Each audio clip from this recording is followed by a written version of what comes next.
All in favor, signify by raising your right hand. All opposed, same sign. Motion carried. Moving on to new business. Valley Chamber requests. Allison?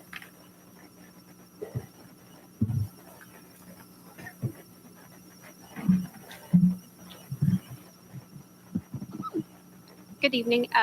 Before you have our request from the chamber to waive any of the signs. Thank you. To waive the signs so we can put that in the right of way for the Fall Fest coming up just next month. The closure of the Lions Park entrance for the fire trucks and the police cars to set up and leave only on Saturday, 8 to 4 for the Children's Fest. The closure of Meridian for the parade, 8 to approximately 11:30. And then, of course, the sponsorship for the city at $4,000 this year. The closure of the actual downtown will be on your next agenda. We're kind of moving things around so we could get more rides in.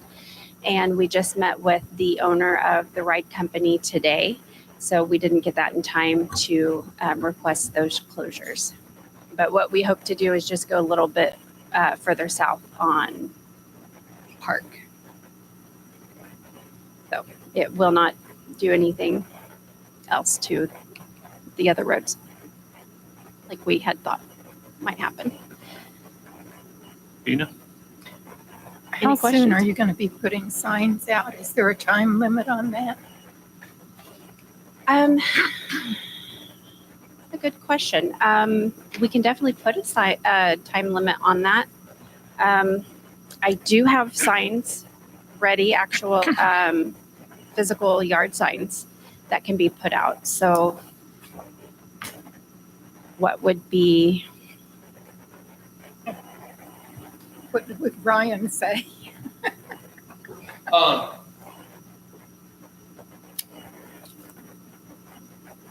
So typically we put those signs for Fall Fest out when we remember. Oh, sorry.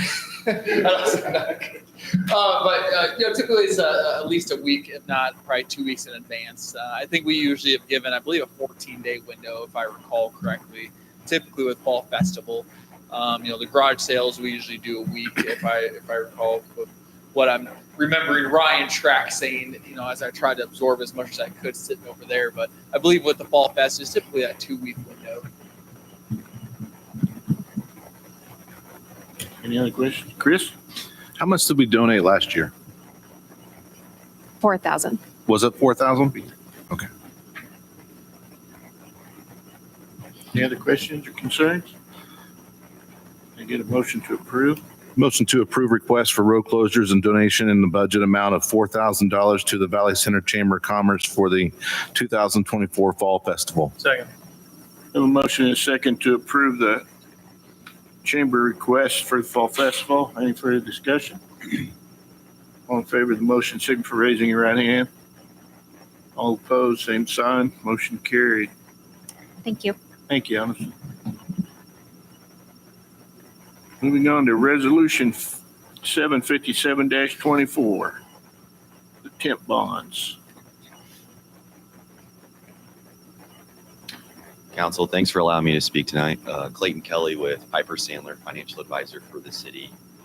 The resolution in front of you tonight is a sale resolution that allows the city to move forward with securing interest rates on temporary note financing.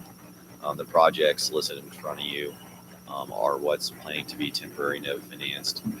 For new financing, it would be the Prairie Lakes addition phase 4 and the Harvest Place phase 1. There are a couple of those projects that have previously been temporary financed, those TIF projects back in with the 2022 financing. So the amount on that back in 2022 was $4.49 million. Essentially what's happening with that portion and the timing of that is becoming due December of this year. So essentially by temporary note financing, and again, you're allowing a little bit more of flexibility and timing before you go to permanently finance that project. For any temporary note issue in Kansas, you have an ability to finance it up to 4 years. So we did a 2-year financing initially, doing another 2 years, at which point in 2026, there would need to be a decision on when to permanently finance that, whether it's at some point before that 2026 maturity date.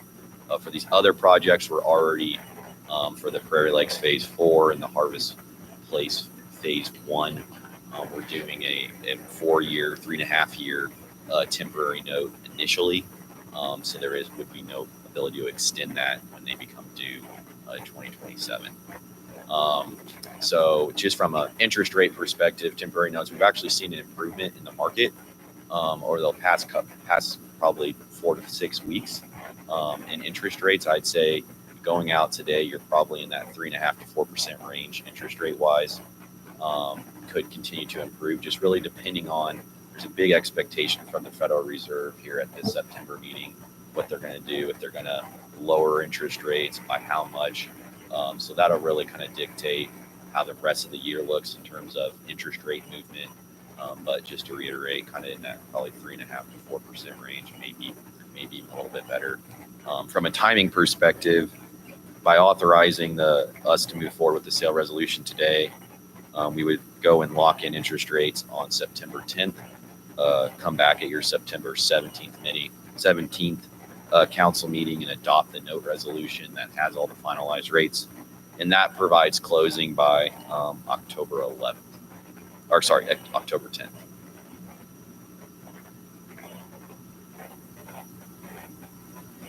Any questions?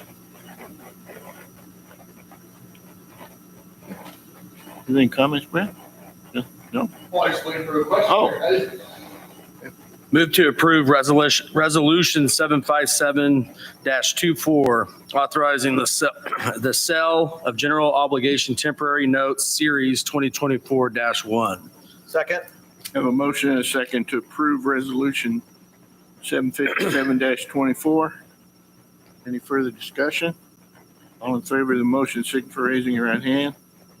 All opposed, same sign, motion carried. Thank you.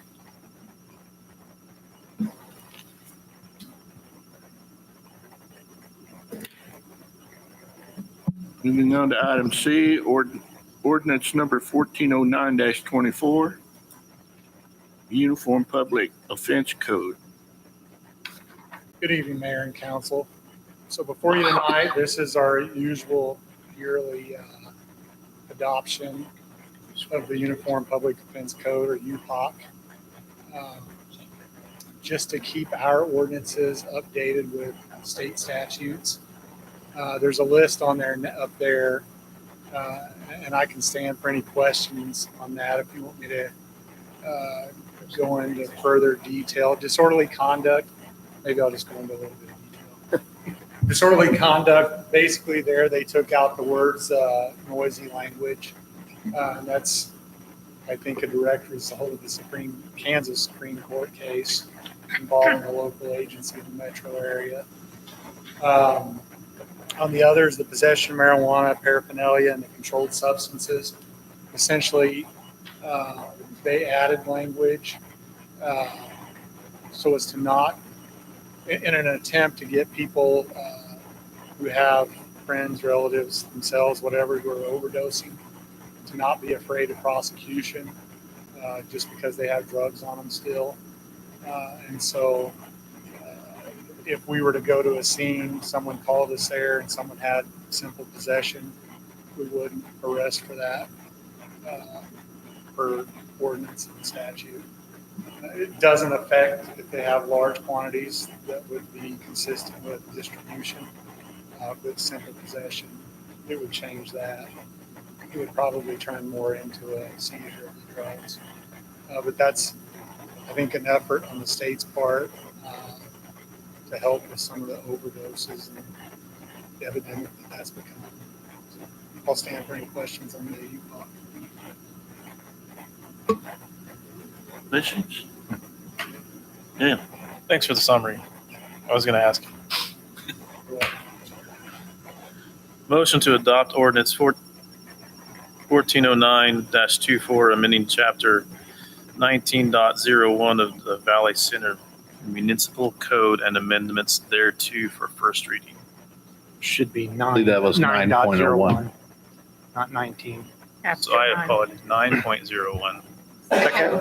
Have a motion and a second to approve the first reading of ordinance number 1409-24. Any further discussion? Dyslexic, not letting All in favor of the motion, signify by raising your right hand. All opposed, same sign. Motion carried. Moving on to ordinance 1410-24. Good evening again. So this one, maybe next year we should give you the abbreviations and I can tell you what the abbreviation stands for. The standard traffic ordinance, we call it the STO. We only had a couple in there this year. These just for a quick explanation. So the 201.1, essentially that one, the only change is that they had a sunset in there for this year. They've extended that sunset. And then 201.2 added some things to that. So currently, if someone fails to show on a traffic citation, just a regular traffic citation, our judge can order their license be suspended. We send notification. The court sends notification to the state. The state has to send notification to the person at their address listed on the driver's license, and they suspend it. Currently, there's a short list of things that they can apply for a restricted license, including work and a couple other minor things. So the 201.2 adds some things to that. It allows them to take their kids to school or pick them up. It allows them to go to a religious meeting, to or from a religious meeting. It also allows them to apply for a restricted to be able to go to the grocery store, go get gas. So that's the changes in that this year. I'll stand for any further questions. Any questions? Motion to approve.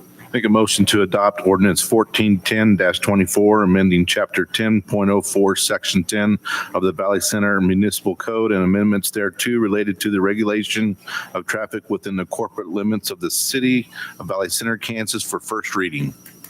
Second. Have a motion and a second to adopt ordinance 1410-24. First reading. Any further discussion? All in favor of the motion, signify by raising your right hand. All opposed, same sign. Motion carried. Moving on to item E, ordinance 1411-24, utility and golf carts. Good evening again. So as you recall, I think it's been at least a month, maybe a month and a half, when we brought in the ordinance changing these three things or asking for council input to change on changing these three items, specifically utility vehicles, golf carts.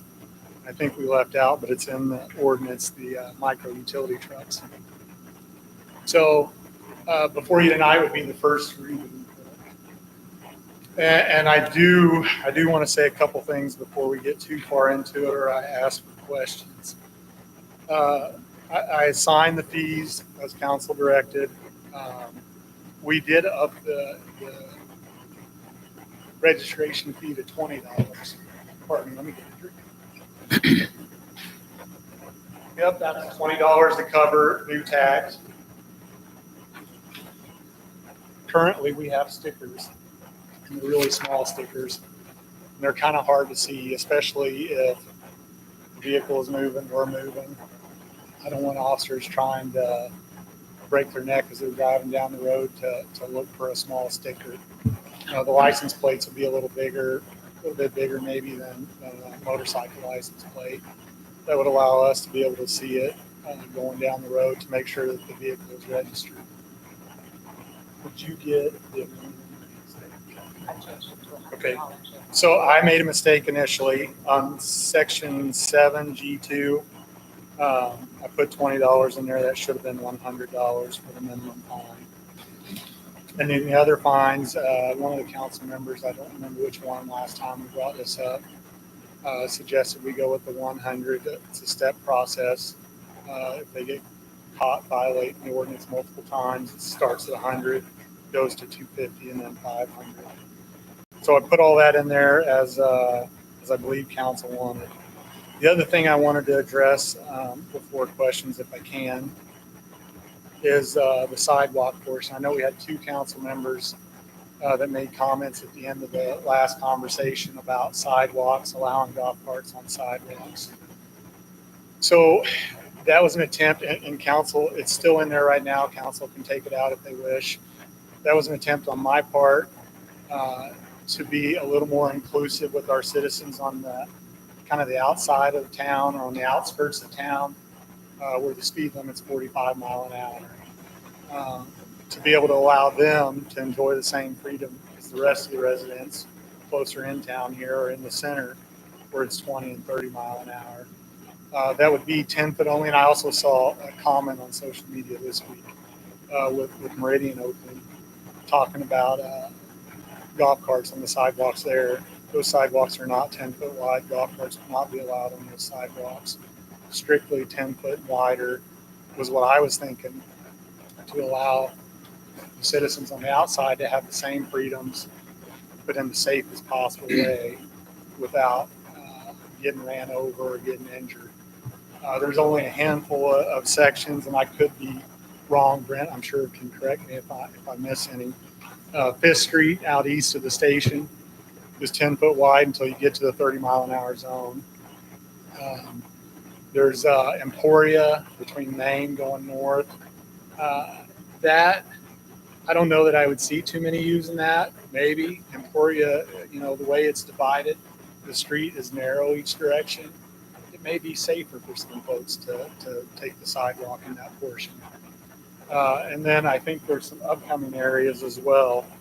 Well, I left one out that's current. Ford Street on Ford from Seneca to Gatewood is 10 foot wide. I actually had my captain out measuring it today to make sure that I was right. And then it's my understanding on South Meridian and on Seneca between Ford and 5th Street, those with reconstructions going on currently on South Meridian and the future work on Seneca, those will also be 10 foot wide. That was my purpose for putting it in. I left it in because I didn't have the opportunity to explain that last time, and I wanted to explain why I put it in there. So now it's time for any questions. And what are city limits on the west side of town, coming into town? Same reason. If some of those citizens out west wanted to come into town on a golf cart. We don't have a 10 foot Across the sidewalk. We river. don't have any sidewalk out west of the bridge. If that's something, I would guess, They can use they it. would want to go to their council member, their council members in their area, and maybe request that the council look at lowering the speed limit to 30. I think that'd be the safest way. Otherwise, with no sidewalk going out there and not being 30 mile an hour in certain areas out that way, it would be illegal for them to drive. Currently, it's 35, right? 45, 5. From the stop 45? sign to Valley. 45. Oh, from the Thank stop you. sign. I'm talking from Sheridan to West. west to the river. That's 35, right? It's 45. 45 in Is there. that So 45 too? the Valley Creek would still have access because of the road that exits out to Sheridan. Right. From Main Street. Okay. All right, just curious.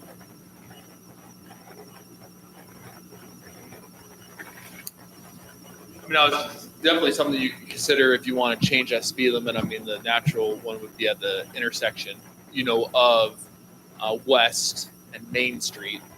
You could change from that stop sign or a little bit, on each side of it. So then, people could legally get there. And then have that, shoulder, which is wide by the bridge area, but then it narrows down again. Remember, but maybe they could jet into Valley Creek or, without sidewalks, it would be tough over there. But, we can always explore those things. Yeah, thank you. Well, I was just curious because, I get comments, we get forgot out there and, so I just brought it up. I don't know if there's any golf carts available out there either, but Now, if you do recall, in the beautiful comp plan or CIP plan that Clint had presented a few weeks ago, that is something that is in the plan that we actually applied for WAMPO funding that went all the way to West Street. That would include sidewalks and wider, roadways and those things. So, I mean, that's not on their MTP currently for their 2040 move plan, but, something that we have reached out to WAMPO for funding, but just have not received any direction or indication that they would, approve funds for now. However, I mean, multi-use paths and trails are, high priority right now when it comes to the governor's office and KDOT. And so those are things that we can explore with Neil and the sidewalk, the pedestrian master plan that we did a couple years ago. So I'd have to look, Neil, I can't remember if that one is in it or not, as far as a connection out west or where that is, but something we can definitely explore. So I appreciate you doing this. There's one kind of clerical thing. Could we, and clerical is probably not the right word, but to make it look better, we've got 3 sections: operation of worksite utility vehicles, operation of micro utility trucks, and golf carts. And they are sections 1, 8, and 14. Could they be like Roman numeral 1, 2, and 3? And then just the flow and me trying to read it wasn't, and I can talk to you after the meeting, but I just didn't, the flow of the whole thing. So That's why. oh, okay. Because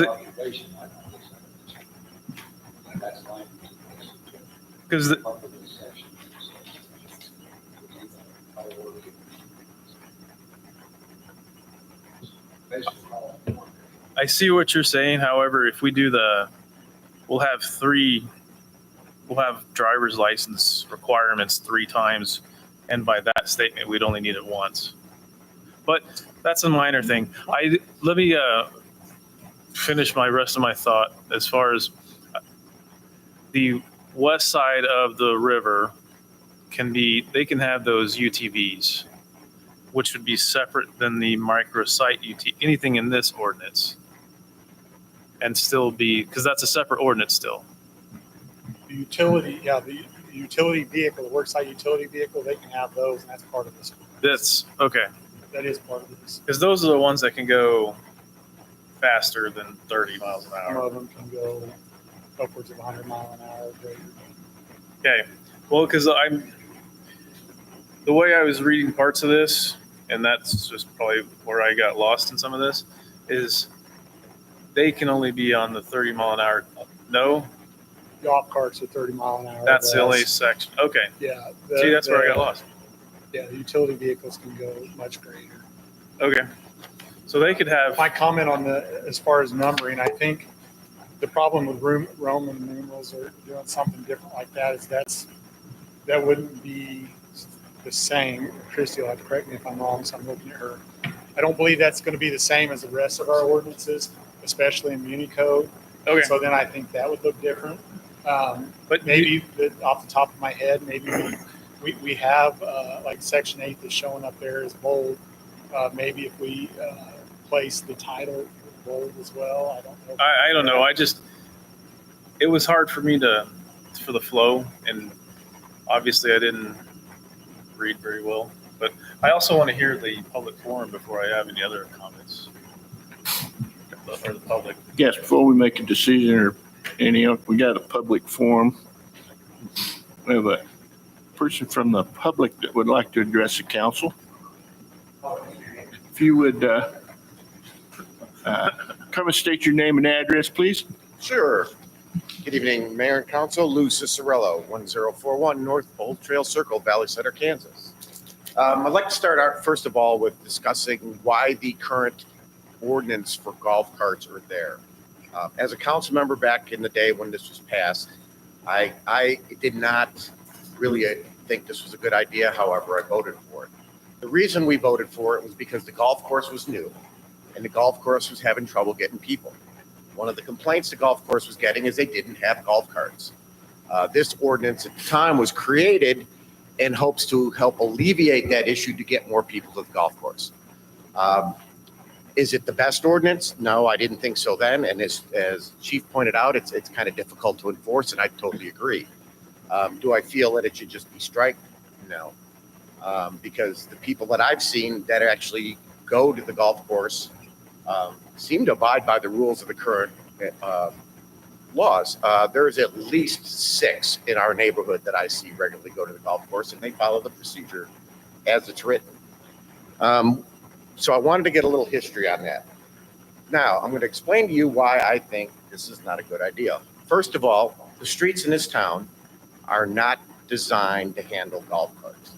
I want to clarify something, that a golf cart is considered a slow-moving vehicle.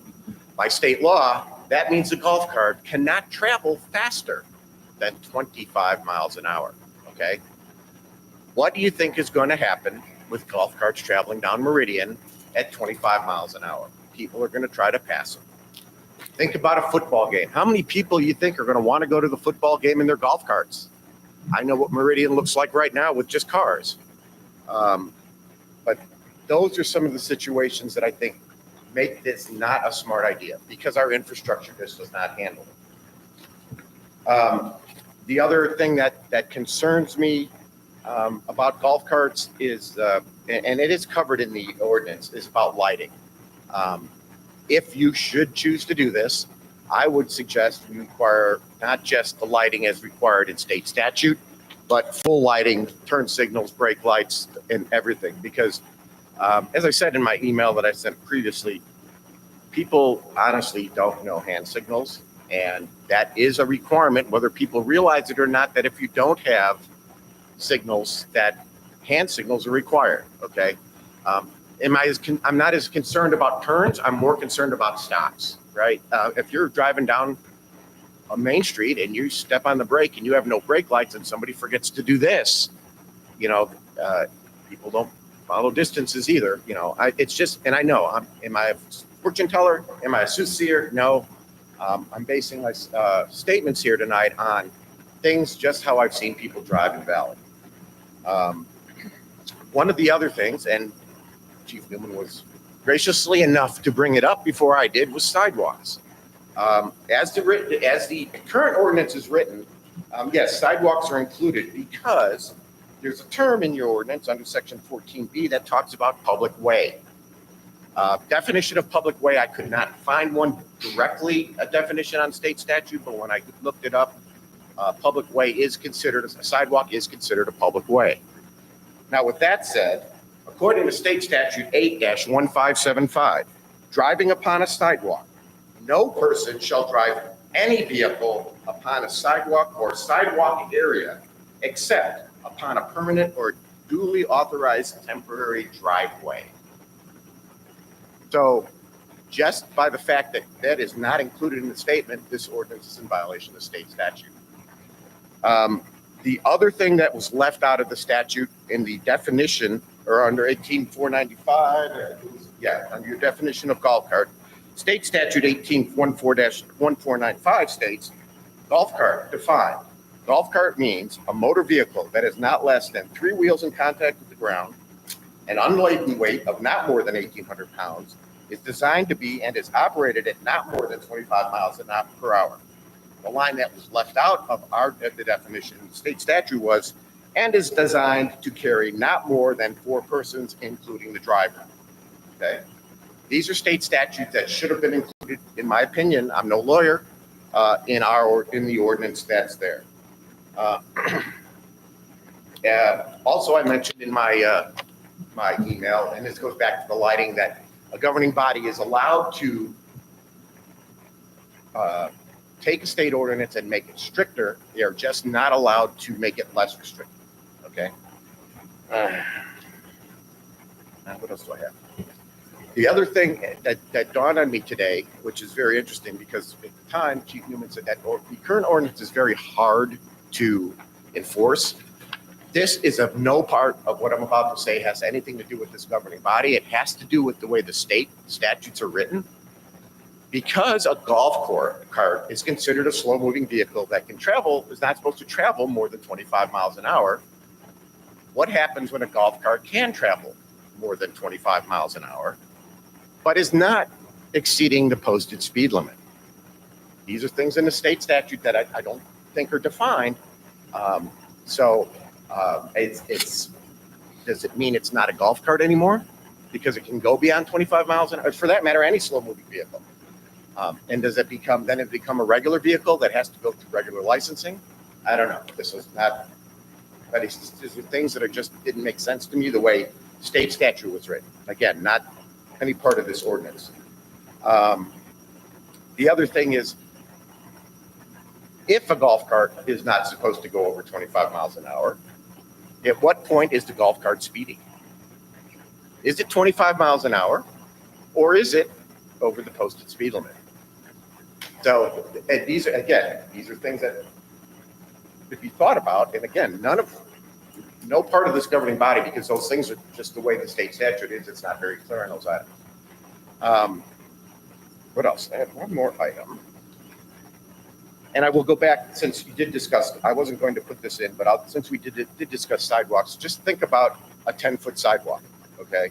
And as I put in the email, sidewalks are for walking, for biking, for pushing strollers, for walking your dogs. If you got a golf cart coming down the sidewalk and you've got 5 or 6 people walking together, who has the right of way? There's no definition of that in this state statute either. The pedestrians expected to move out of the way of the golf cart? The golf cart's supposed to expect to move out of the way of the pedestrians? Or do we just have street fighting because somebody in a golf cart flipped somebody on a sidewalk because somebody didn't move? That is really another concern of mine over the sidewalk issues besides what state statute. So at this point, I would like to say thank you. If you guys have any questions, I will be sitting right here till we're done with this subject, or if you have any right now, I'll be more than happy to try to answer. Thank you, guys. Ben? I have a question for Brent or Lloyd. It's kind of following up with something Lou mentioned. Are those 10-foot wide sidewalks, are they technically sidewalks? Is there a distinction between anything once it's over? Go back to the agency. I would say they're sidewalks. I think they're hike and bike paths is what the state. And that's why I'm asking, because I know that has to do with a lot of our funding that we get. And if that's a different distinction that would allow this not to be illegal by statute. So that's where the public way falls in. The public way, I didn't mention sidewalk, but the public Right. way encompasses the definition lots of items. Okay, sidewalks just happens to be one of the items in that definition. And like I said, I was unable to find an accurate definition of the term public way in state statute, so I went to our friend Google, and that's what I found. I found 3 occurrences, and I think all 3 of them listed sidewalks.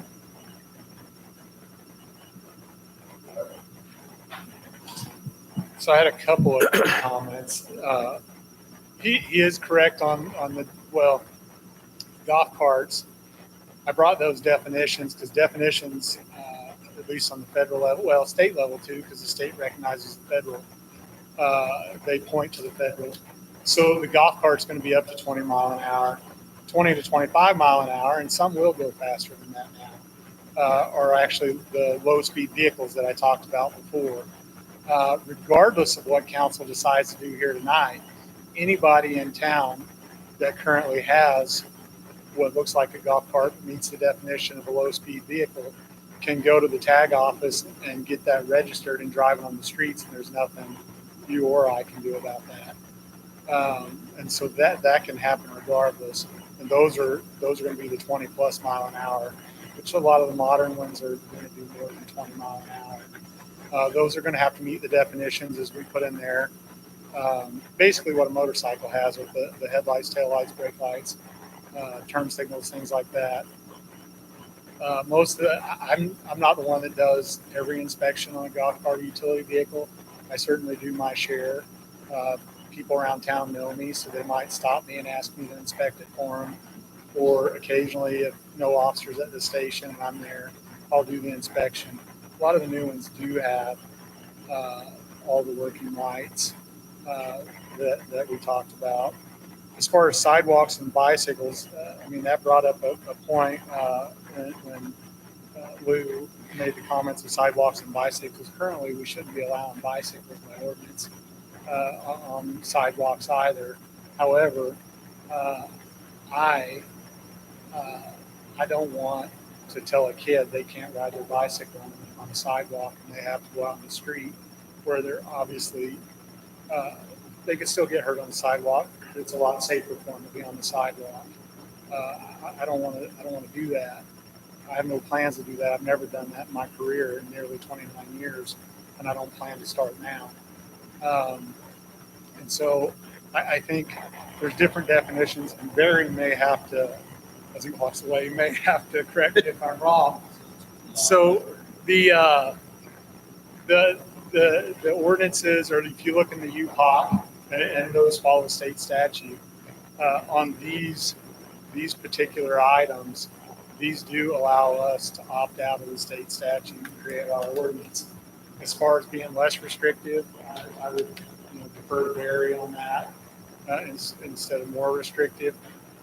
The ordinance in the UPOC or the SDO and the state statute is restrictive, but it specifically allows us to adopt our own ordinance and make it our way and make it less restrictive to allow people to do that, to drive these vehicles in the city.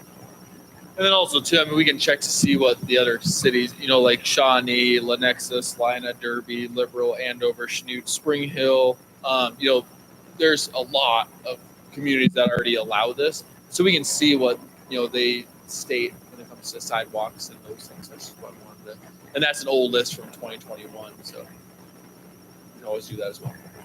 If you want to, if you want to have the first reading, you can. If you want to table the first reading, there's options that you do have available before. Clint, any question? So I had a couple points to make. Sorry, I'm a little under the weather today. I was going to bring up the point. Right now, I can go buy a golf cart. I can have two options. I can just get a regular golf cart, or I can pay a little extra money and get a VIN number on it and a title.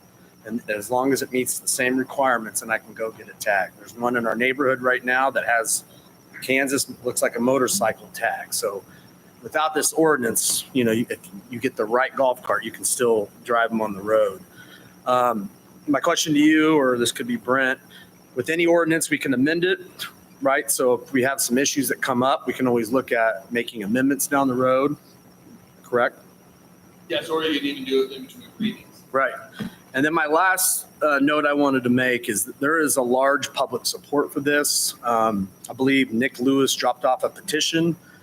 He had 50 signatures and they ran out of room. So they ended up having more than 50 signatures of support. Many of those were golf cart, people that went to the golf course that are in the golf course club.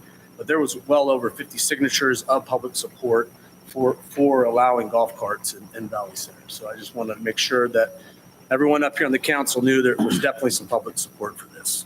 You brought it up, and Lou brought up the purpose of the original ordinance going to and from the golf course. It's part of what makes it hard for me to enforce. I see golf carts quite frequently that don't have golf clubs on the golf carts. I have no idea if they're going to the golf course. The ordinance says to and from the golf course and most direct route. It doesn't say for the purpose of playing golf, so they don't necessarily have to have golf clubs with them. And we do have quite a few in our neighborhood. I see this. I see golf carts all the time, and I see them being handled in a safe manner. As I've said to council the last time we talked about this, or maybe the first time when Councilman Colbert brought it up, I just haven't seen a lot of problems. I can remember, and I think the first time was actually before we even allowed golf carts. Years ago, we had one 911 call of a kid driving a golf cart. We handled it. We addressed that with the parents. I don't recall any problems after that. And then one other time, maybe after the ordinance, I was off duty and saw a kid that I thought was unsafe. And obviously not licensed. And so I called the officers and said, we need to address this for parents. Make sure they understand the law and the fact they can't do this. So, those are the only two I recall. I'll stand for any further questions. Ron? Yeah, I got some questions here. What, most of you are talking about, and I'm even tempted to put this off from voting on it today. For the simple reason, what do you classify my little scooter? My little four-wheeler? Your scooter's not going to be under this at all. It's going to be the same as you would classify a wheelchair, an electric wheelchair. It's not going to be any different. It's not illegal for you to ride that anywhere you would take a wheelchair. So those aren't even in the same. It's not in the same category as these, Councilman Colby. So No, you're talking the little scooters. I know you're talking. Yeah, it's going to be just. We would treat those just like we would an electric wheelchair. I mean, those are serve the same purpose, just a different shape. You have handlebars instead of a joystick. in my case, I got a little from the we speak. The other thing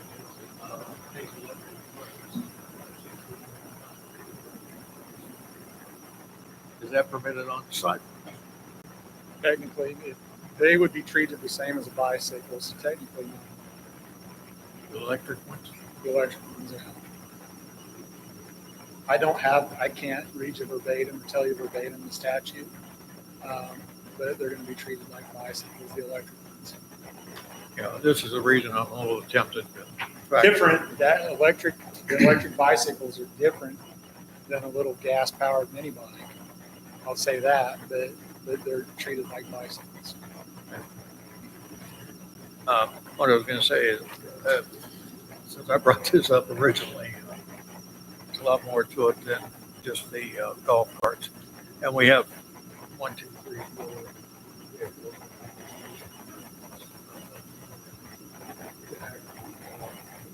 3 vehicles we're discussing now. And so the only significant change in the utility vehicles from today, or from what we have currently on the books, is the slow-moving vehicle. I suggested we take that out. I think I addressed that last time when we brought this for council feedback. As Lou stated, those per statute, those are for vehicles that are doing 25 mile an hour or under. There's only, the fire department has a Gator that does less than 25 mile an hour, so it has to have a slow moving sign on it. It actually does 20 times.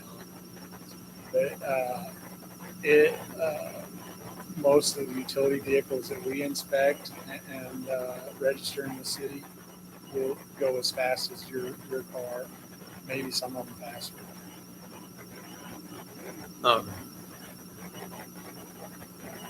That's all I have unless somebody wants to go ahead and change it. And Dan? I can probably answer this better. So golf carts, do they have speedometers nowadays? I haven't driven a golf cart in, I'm not going to say how long.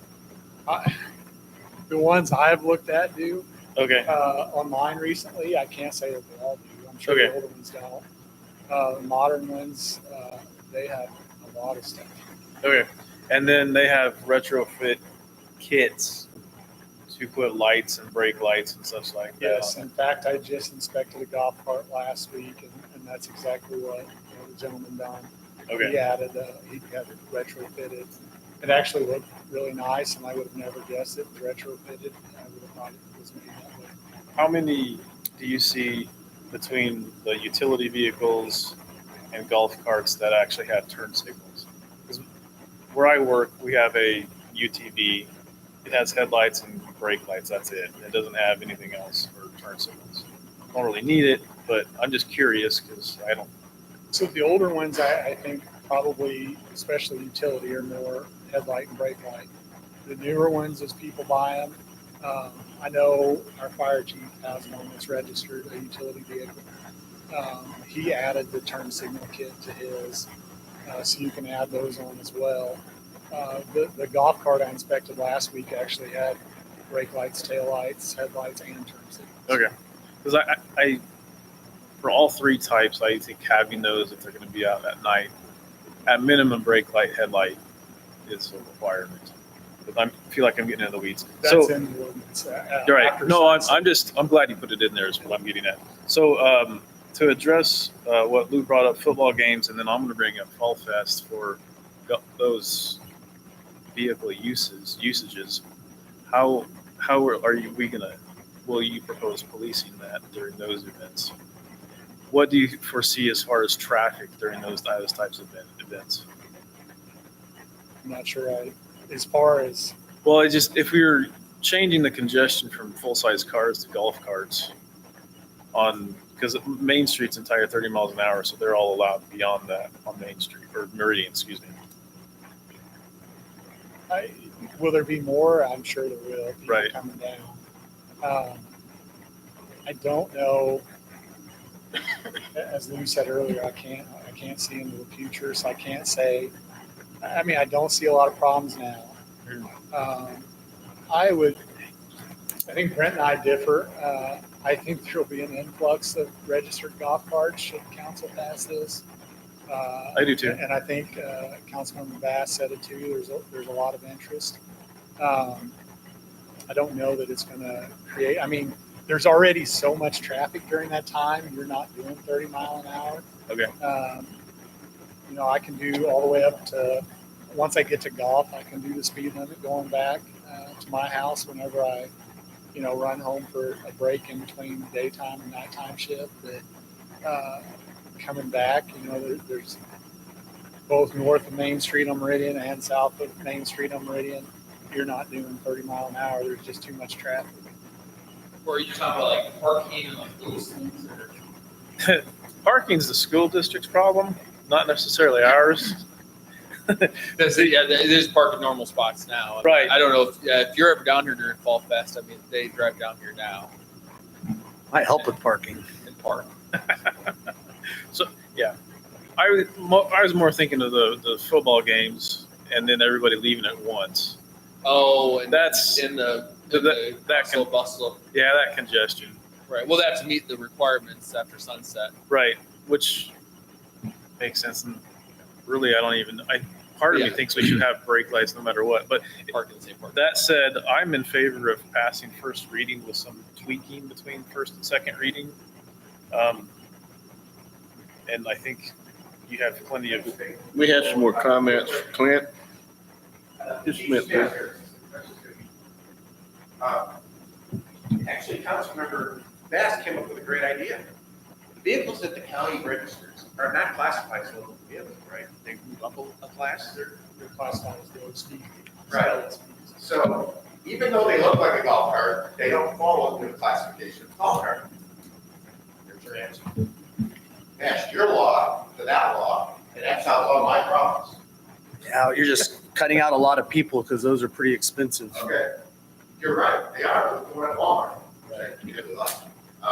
But the point is, all the other, your statement was, you can go to the county and get it taken care of. And that's right, because those aren't golf carts that are classified as local vehicles, which this ordinance is. It's different. Right. It's apples and oranges. As I say, for anybody that gets the harbor. Right. No, the other county, you get Question? No, my only rebuttal to that is we already have golf carts on the road right now that do not meet the classification Oh, of that's low Robert. speed vehicles. Rob? So I'd like to try to help out with Lou's questions, and I'm looking at our ordinance, and our ordinance speaks nothing about one of the points that Lou brought up about occupancy of a golf cart.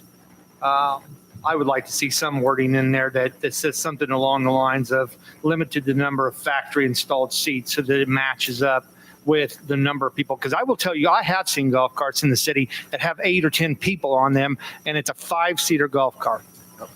So, and they're young children, not, of course, these don't have seat belts, they're not belted in, but there's a lot more people on golf carts than they're factory allowed to be on. So I'd really like to address that piece of it. Lou, to your point, I will tell you, I looked at about 6 different cities on their ordinances on these, on golf carts in particular. None of them matched the state ordinance. So they've kind of come up with their own. And they all kind of fall in line with what we've done here in generality anyway. So, yeah, I'm like you. I would love to have them maybe match up with state ordinance a little bit more, but they definitely went a little bit weaker. They didn't go stronger.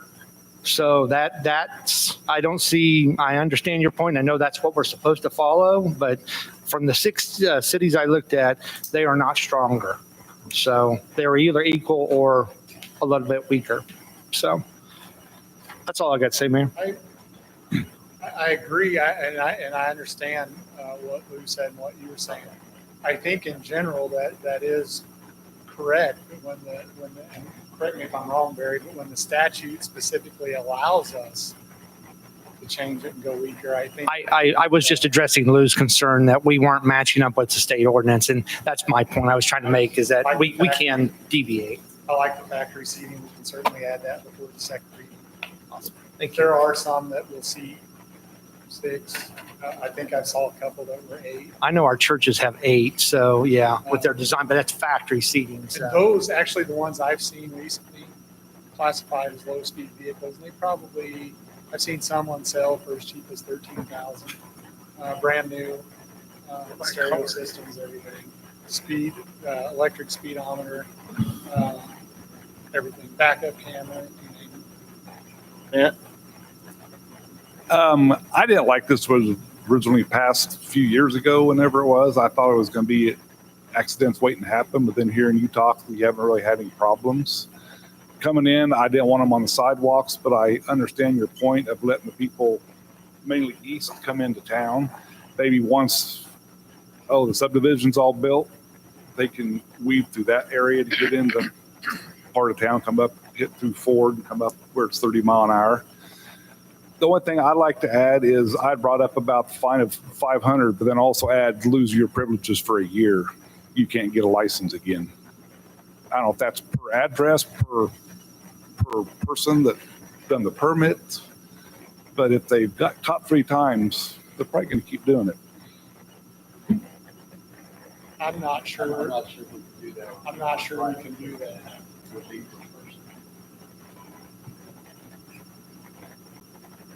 Okay.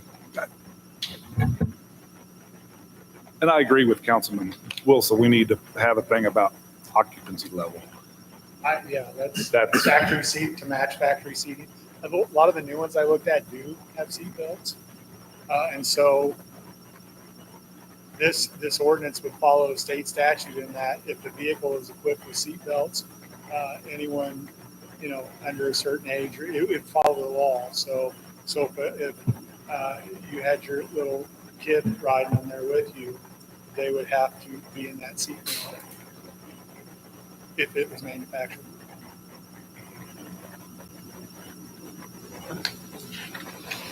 Any more discussion? Motion to approve for first reading ordinance 1411-24, which would repeal and replace ordinance 1245-12 and ordinance 1302-17 regarding the use of vehicles and golf carts in the city of Valley Center. Second.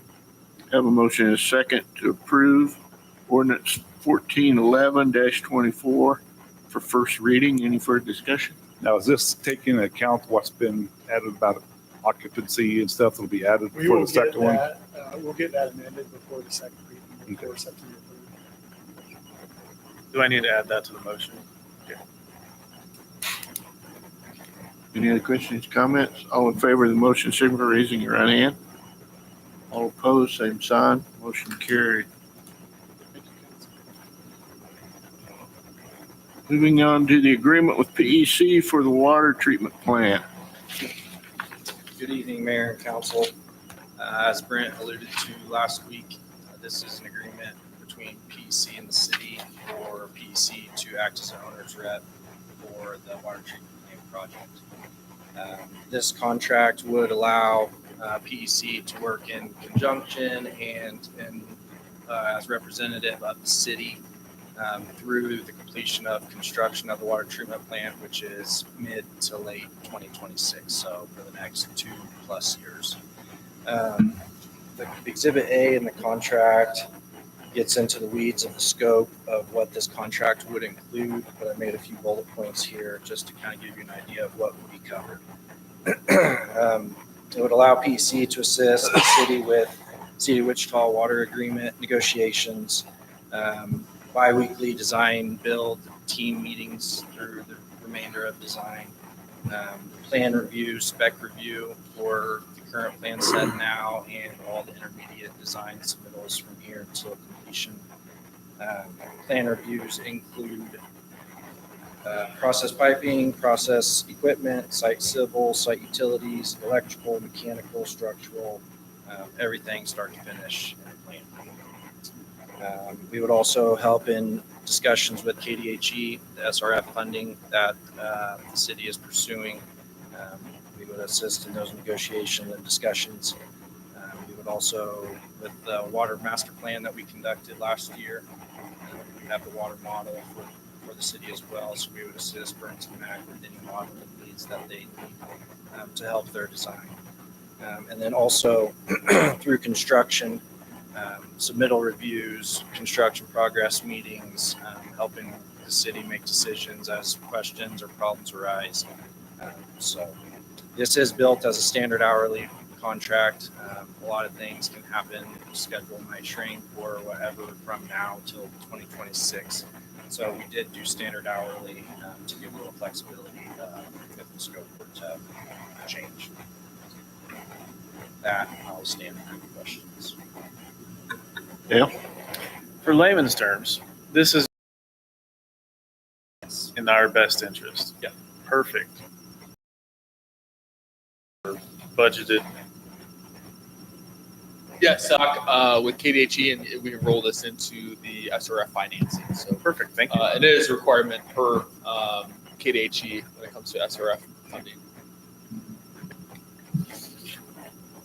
Any other questions?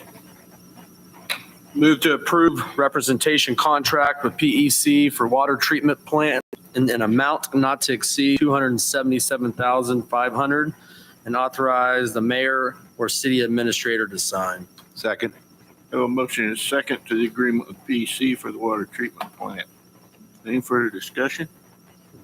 All in favor of the motion, signify by raising your right hand. All opposed, same sign. Motion carried. Thank you.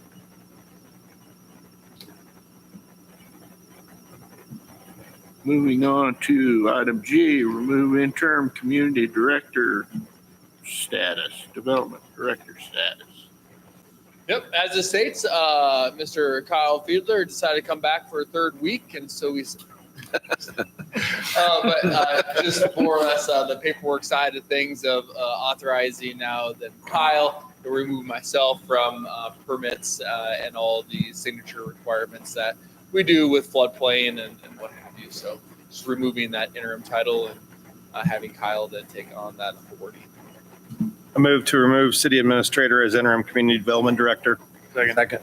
Have a motion and a second to remove the interim director, community director of development.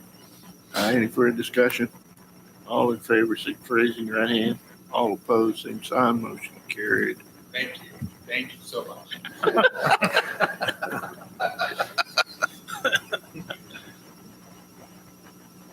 Child went, what? Oh.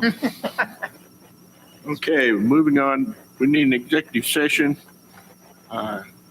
Council privileges between the attorney and client. About 15 minutes, probably.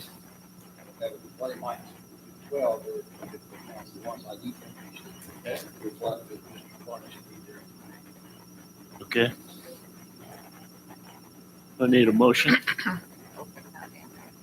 Move for council to recess into executive session for consultation with attorney, which would be deemed privileged pursuant to KSA 75-4319B1, session to include governing body, city administrator, and city attorney. The open meeting will resume in the city council chamber in 10 minutes. Second. Have a motion and second to adjourn for executive session. Any further discussion? All in favor, signify by raising your right hand. All opposed, same sign, motion carried.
No official business was taken. Thank you. Moving on to the consent agenda. Move to approve the consent agenda as presented. Have a motion and a second to approve the consent agenda. Any further discussion? All in favor of the motion, signify for raising your right hand. All opposed, same sign. Motion carried. Moving on to staff reports. Let's see. Who we got first on the list? Neil.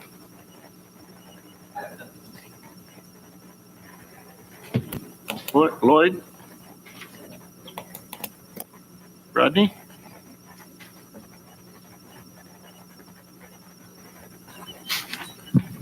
It's real brief. For those of you, some of you were there, we had a ribbon cutting for the north portion of Meridian on Friday morning at 10 o'clock. It went very, very well. There are some final touches and some cleanup items that we're still working on. Some electrical items, some seating, things like that.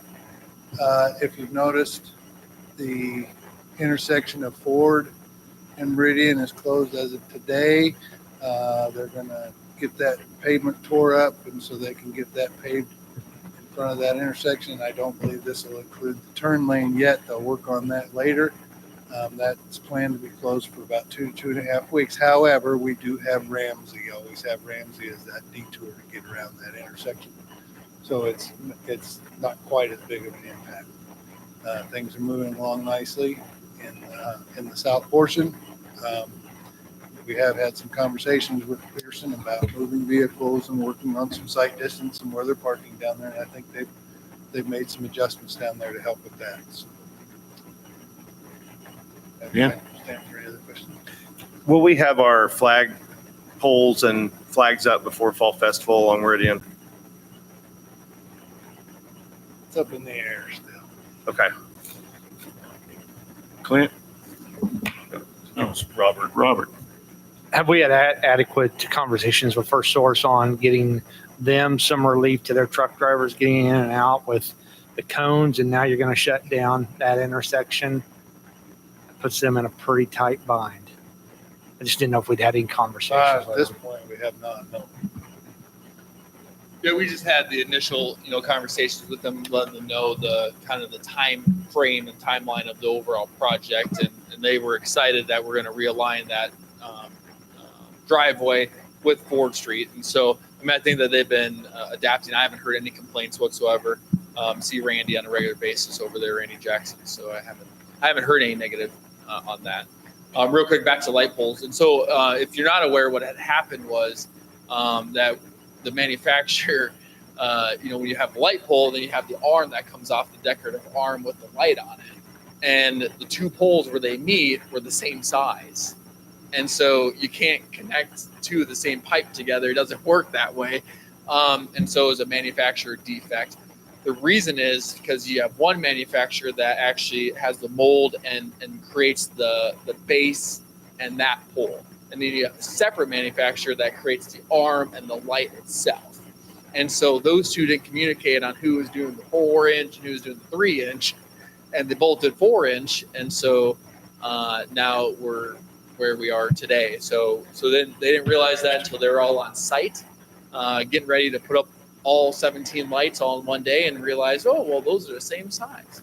And so, we just had a meeting this morning. They're not sure on the time frame. It could be 6 weeks, could be 4 weeks, could be 16, could be 12. We really, truly do not know at this time. But unfortunately, we want this to be done the correct way for the longevity and the life of those poles, and for many, many years to come. So we don't want to just retrofit them with something that's a temporary fix and then have issues with them. So just so you're all aware of those issues that actually happen with the light pole. We do have the banners and the flag poles, thanks to the American Legion for donating the flags and flags poles. And so we will get those up as soon as we possibly can. Yeah. On the north section of Meridian, when will the speed limit not be a construction work zone speed limit? So it was my understanding, we're keeping it at 20 mile an hour until we get those school zone lights functioning properly. Okay, Yes. sounds great. I just, That's the driving factor behind it. Sounds good. And timeline on that? Do you have a timeline on that? No, I don't. So once again, we had issues. They unboxed one and everything was there, and they got to unbox the second one. Everything was there except for the actual solar panel itself and some of the configuration with the one of the two new poles. And so they're going to install everything this week and then have it ready to go. So as soon as they get the one or two parts they were missing, then we can get that installed. This will probably put them past that deadline. And so we've already had discussions with PEC along with KDOT and liquidated damages on what that looks like. So, we will make sure we hold their feet to the fire when it comes to the inconvenience that has caused us. Would you make sure they inspect the stuff that needs to go south before it needs to go up? Oh, I think they will be. Yes. Clint? Yeah, I've got a lot of compliments on people going down, using the sidewalks. The only complaints I've got a few different complaints about cars blocking the sidewalks along Meridian. So they obviously can't block the sidewalk with their vehicles. Is that correct? Correct. So it may be something we need to look at. I actually walked it last week, and there was at least 3 or 4 cars on the, I guess that'd be the west side, that one of the houses didn't have a driveway. They kind of had a makeshift driveway next to their house. And so I don't know if they just didn't want to park there, but kind of did make walking that or accessing that sidewalk difficult when they're blocking the entire sidewalk. So it's just something to just be looking at. Anything else? Matt?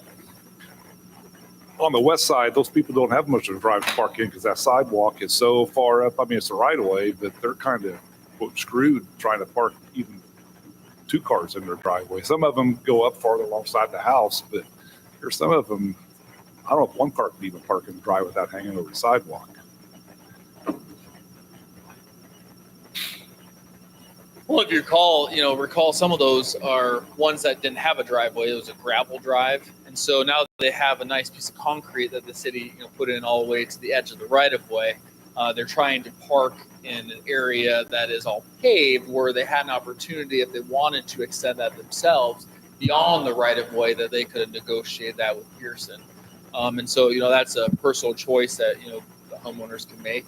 But they cannot block sidewalks. And so there's no areas on the west side that I'm aware of that have a short driveway that would then go over the sidewalk, because that's not per plans.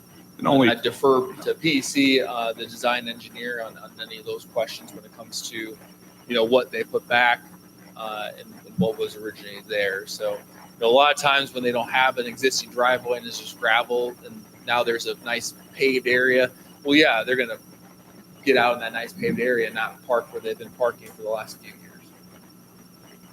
I prefer them to get warnings first before a ticket. Typically, any new items like this, it'd be the same with golf carts and stuff. We do educate prior to issuing tickets. The only exception to that would be an extreme safety hazard, such as South Meridian. We had a lot of problems down there. Typically, when we lower the speed limit, I tell the officers to give out warnings first. That was first 2 days. We had a lot of problems when construction workers were out there. And I told them to feel free to start lighting. But typically we try to educate prior to citations. Any other questions? Thank you, Rodney. Thank you. Clint, or not Clint, Cott. PC, nothing? Barry? Clint? Christie? I do not have anything. Lee Brent? I didn't talk enough for it. But the one thing I didn't mention yet this evening is mark your calendars now, because I expect to see each and every one of you that's eligible to donate blood on September 30th. And so September 30th is the blood drive challenge between the city of Valley Center and the city of Park City. We are tied right now. So last year, Park City won. I know. And even though we had more participants that donated blood, we had more people. They beat us because they had a few more pints of Power Red, and we had turned away 7 people. But I'm not bitter. But just saying. So we need to make sure we take that title back as the one who donates the most blood. And the challenge this year, the winning community, or I should say, now, so the community that does not donate and contribute as much as the other, is going to have to, Mayor, would you like to say it or do you want me to? Yeah, you made the agreement. That means the city that does not donate as much as the other will have to have a beautiful presentation by the winning community during a council meeting. And that community will have a proclamation of a day in their honor for being the better community of the two for the blood drive. And so the winner will have a proclamation of the other city in their city for one day in 2024, as well as the other council members will have to wear the other city's shirts during that council meeting. And so, it's something that, Sean and I, the city administrator, manager over there, we have great relationship. We partner on so many things, and this is one of those endeavors that we partner on, and it's for the Red Cross. It's about giving blood and helping to save people's lives. Last year it was over, I believe, 333 lives were impacted on one day of donation between the two communities. I think the year before that is even more than that 330, and that's what it's about. And so, yeah, it's a little fun. Don't get me wrong, and it's a fun competition, but the real winner is the Red Cross, and trying to get a blood drive established over in Park City. Valley Center, we have a strong group of volunteers that donate blood on a regular basis. We can have a blood drive, and minimum 25 to 30 people will sign up every single time consistently, and that's not what happens in Park City. And so Park City doesn't have a blood drive on a regular basis. So this is their one to really try to help get them going again and really get another blood drive established in our area. So then that gives everyone on the north side of the community an opportunity to donate blood when it's convenient for them. But September 30th, between noon and 6, I believe, is when the challenge will take place. It'll be at the Valley Center Community Building. And then also in the Park City City Center, Civic Center. What is it? The City Hall? But it's not the City Hall. It's the Civic Center? City Administration Center, sorry. The City Administration Center is where the Park City one will be held. So, try to make sure to start spreading the word. I'll start with all the marketing materials here, I believe, next week. There will be T-shirts this year, again, like the first year. So we took a year off from the T-shirts, and then this year we will have T-shirts again for the first 50 donors in each location. So a total of 100 shirts will go out, and let me tell you, you will love the logo that will be on the back of that shirt this year. So I'll maybe save that for the next meeting. Some anticipation that the newspaper will just, hang on every word that we say. So. But yeah, mark your calendar, September 30th for the 3rd annual blood drive, blood donor challenge. So thank you. Okay, thank you. Governing body reports. Only thing I have is that ribbon cutting went well. The street looks wonderful. It'll look better. We did mention at the ribbon cutting about the flags for the American Legion, but they donated those, and we thank them for that. When we get the light poles up, the flags and the banners will be up to you. So, and trees will be started planting as soon as water restrictions lift a little bit. Yeah, between October and November, I hope to get 80 trees planted. So that's all I have. Ron? Robert? Brenton, do we have any water restriction numbers? I know Wichita Wichita was trying to put their numbers together. I know Derby had great numbers on theirs that they've seen a huge reduction. Didn't know if we'd seen anything on our side yet in any way. I was just contacted late this afternoon. I didn't catch it until right before the meeting that KWCH, I think, had asked for that too. And I haven't had a chance to talk to Rodney to see if we can pull those numbers maybe tomorrow. Sounds great. Thanks. Take a look. That's all I have, Mayor. Clint? Nothing for me. Ben? I have nothing. Tina? I attended the local emergency planning committee meeting last week at the Red Cross, which was very interesting, educational. And my daughter used to work there. I've been there 100 times, but it was still educational to go down there. If you get a chance to visit the Red Cross, do so. They are just doing amazing work. All I have. Dale? Nothing, thanks. Chris? I got my appointment already set up. Matt? Motion to adjourn. Second. Have a motion to adjourn and a second. Any further discussion? All in favor, signify by using your right hand. All opposed, same sign. Motion carried. Meeting adjourned.